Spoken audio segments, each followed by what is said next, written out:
Good evening, I'm Anna Jabłońska and welcome to Poland Daily. It's official. President Andrzej Duda has signed the amendment to the Polish judicial reform. The main aim of the legislation is to speed up the selection of the first president of the Supreme Court. The measure will limit the effectiveness of obstruction of the judicial reform by the National Council of the Judiciary and the former first president of Supreme Court. The decision to make amendments to the legislation concerning the judicial reforms was taken after the former president of the Supreme Court, Małgorzata Gersdorf, decided to ignore the new legislation, which lowered her retirement age and forced her to leave the position of first president. The amendments will clarify and speed up the process of choosing a new first president of the Supreme Court. The Senate passed the amendments on Tuesday night. President Duda's signature on the documents means that the amended laws concerning the Supreme Court will come into force tomorrow. The Polish Conservative government argues that the changes are necessary since the Polish judiciary wasn't decommunized after the fall of the Iron Curtain. It enabled a small clique of influential judges to control the Polish court system and cement the system known as post-communism, a state of affairs in which old, powerful communists were allowed to retain political influence and fortunes that had been made through embezzlement primarily in the 1980s and 1990s. The government also hopes that the judicial reform will make court cases being handled more swiftly. Currently, Polish court cases often drag on for many years, severely limiting the efficiency of the Polish judicial system. The Senate rejected the proposal of President Andrzej Duda on the announcement of the date of the constitutional referendum. However, this does not necessarily mean a conflict between the head of state and the ruling party. According to some commentators, the referendum denial may actually be a good thing for the president, considering serious doubts over voter turnout.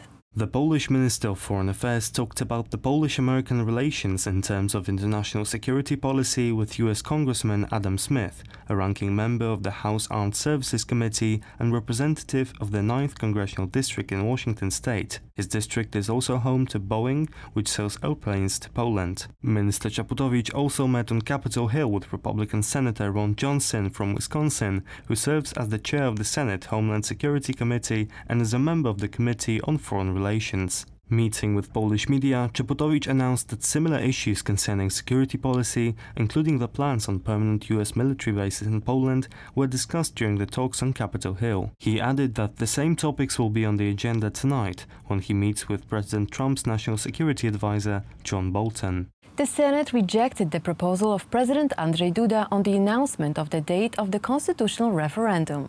However, this does not necessarily mean a conflict between the head of state and the ruling party. According to some commentators, the referendum denial may actually be a good thing for the president, considering serious doubts over voter turnout. Yesterday, the Senate denied the motion of the president for the constitutional referendum. Only 10 senators voted in favor, 9 of whom were from the ruling party, while 30 were against, 27 of whom are members of the Civic Platform. 52 senators abstained from voting. According to the Marshal of the Senate, Stanisław Karczewski, the opposition boycotted the idea by voting against it. Z innych powodów, ale to z takiej nienawiści. Civic Platform members clearly acted out of spite for the Law and Justice Party and the president. This is irrational. Why couldn't they just abstain from voting? That would be symbolic. We want the discussion and the debate on the constitution. Chcemy debaty, chcemy dyskusji na temat konstytucji. Senators of the Civic Platform Party disagree.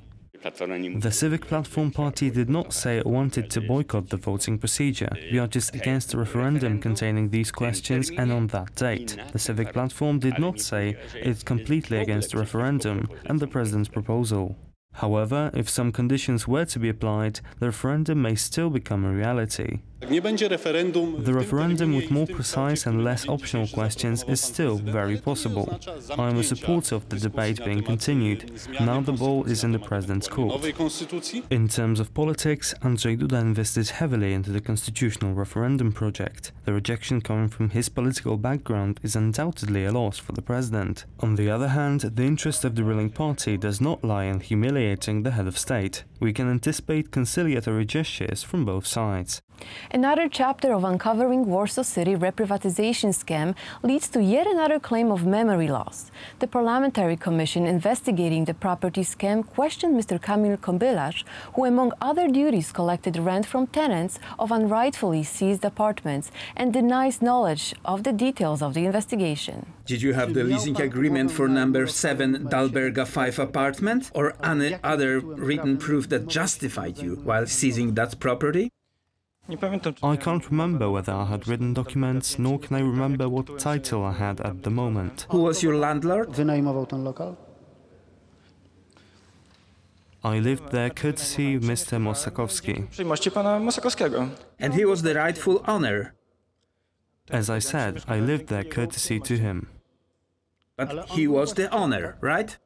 I don't know who was the owner. I lived there thanks to his courtesy. Mr. Kobylarz could not recall the companies in which he is one of the board members, nor any other action taken by lawyers who acquired approximately 50 properties across the town using the reprivatization loophole. When the communist regime fell in 1989, the property confiscated in the city just after World War II were left heirless or with some extreme difficulties to reclaim. Some lawyers were able to procure the heritage rights through various means and were able to quickly turn the paper into real properties. The Special Parliamentary Commission is now launching investigations, nixing out the fraudulent deals one after another. Spain is trying to cope with a massive wave of illegal migrants from Africa making their way over to the country.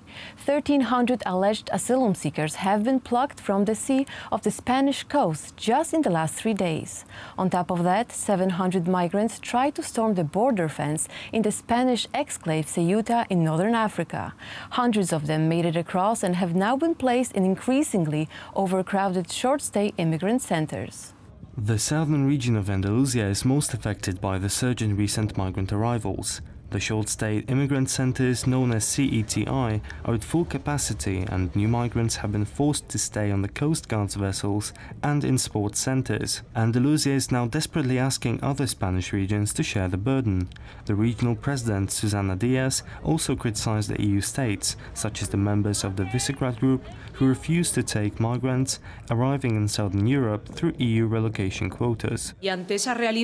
It's evident that responsibility must be shared collectively by all Spanish regions. At the same time, we want to send a message to Brussels because things cannot remain in just words in relation to the countries that look the other way while leaving the responsibility to others. The new socialist Spanish government decided in June to welcome NGO vessels with African migrants on board that had earlier been refused to dock in Italian ports by the new populist government in Rome. Since then, migrant arrivals in Spain have surged. More than 20,000 have been registered in 2018, and the country has now surpassed Italy and Greece as the country which receives the largest number of non-European illegal migrants. Another important symbolical decision was the government's announcement that it would dismantle the barbed wires and fences of its Spanish border in the North African exclave Ceuta. Today, 700 African migrants launched an attack on the border fence between Morocco and Spain in Ceuta. The police described the raid as the most massive and violent in recent time. Hundreds of illegal migrants managed to cross the border, and it's only a question of time before they will be transferred to mainland Spain, which will only magnify the migration crisis in Spain. The countries of Central Eastern Europe, and the Visegrad Group especially, argue that the situation in Southern Europe is unsustainable and that the EU must adopt an Australian migration policy, turning migrant boats back to where they came from. Until such measures are taken, the situation will only continue to worsen and increasingly strain relations within the EU. Thank you for watching Poland Daily. Coming up next, Poland Daily weather. Good night.